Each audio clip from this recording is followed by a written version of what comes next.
of Sunil Gavaskar. Here we go. First to go was Gulam Bodi. I think this was a good delivery from Sreesanth, because the earlier deliveries were pitched up and he hit them, but this one was short of a length, and Bodi trying to go over the top. He knows that he's played a bad shot.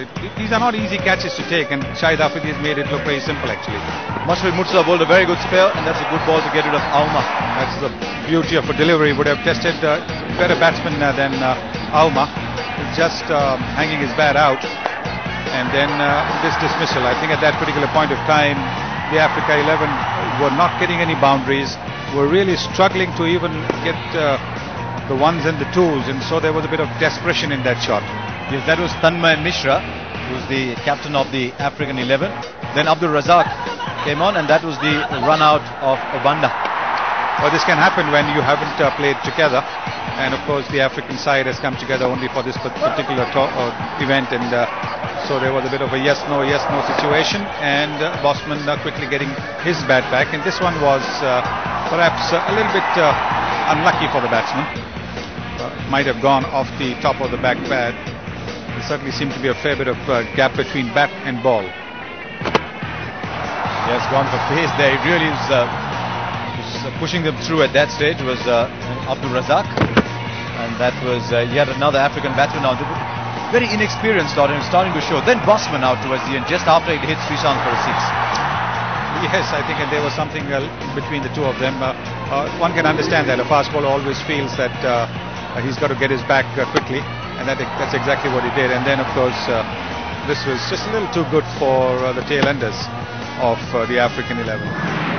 Shabalala, the last batsman out, and this is what it looks like. Just 109 for 8 in that 20 overs. Lutz Bosman got 52 up at the start, and just one partnership of any substance between him and Morne Morkel. He scored most of the runs himself anyway.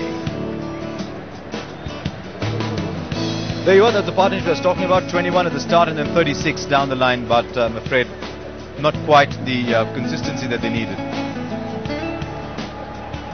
And as a result, the bowlers did quite well. Sreesanth at 2 for 26, Mashrafe Mursal at 2 for 17, Maroof was economical as well, 1 for 21, and very well done by Abdul Razak.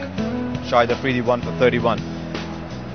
We're all learning the 2020 game ourselves, aren't we, Sunny? But that doesn't look enough. That doesn't look enough at all. I think Asia, if they get off to a start with, if Afridi opens the batting and Imran Nazir can get going, I think this might not be enough. They might actually eventually end up cruising. But then, of course, there's the Morne Morkel factor, and if he can get the ball to lift and bounce, and if they get a few early wickets, as we saw with the women's game, then anything can happen. But I still feel that, you know, at the moment the dice is loaded very, very heavily in favour of the Asian 11. Well, let's see what the one batsman who did actually manage to get among the runs did. Here's a little compilation of what Lutz Bosman did today. And he actually started off a little slowly. What you're going to see is the highlights back at you see some big hits, but he took his time to get going. That's right. I don't think he was quite middling the ball. He took his time to get used to the pace of the ball, and of course the fact that the Asian captain mixed the attack very well. He kept a new ball attack on at one end and the spinners at the other end, so he wasn't quite able to get used to the difference in pace. But he hit some pretty good shots. That sixer of Sreesanth was a real cracker. No, it went a long, long way indeed. So there you are. That's where he got most of his runs from, down the leg side. This isn't a very short boundary either. Yes, but you get the feeling there's too many stroke players here. I mean, you've got the likes of Tamim Iqbal. We saw at the World Cup. There's Imran Nazir. There's Mohammad Ashraful. It's a great batting lineup. It's a very good batting lineup that the Asian 11 has. They've got a fair bit of experience, certainly a lot more experience than the African 11. And certainly there were a few names in the African 11 that you really hadn't heard of. But that's not the case with the Asian 11. The big guns, some of the big guns are not there. The Dravids, the Tendulkars are not there, but certainly, and Ganguly is not there in this 2020. But there is a fair bit of batting there to come.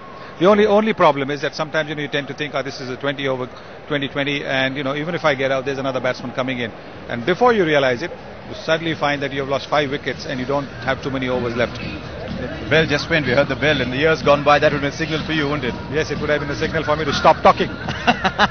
Well, that's what we'll do then. 109 is what they managed. 110 the target as teams get out onto the field. The DJ is playing. Everyone's rocking. It's time to go up into our commentary box and see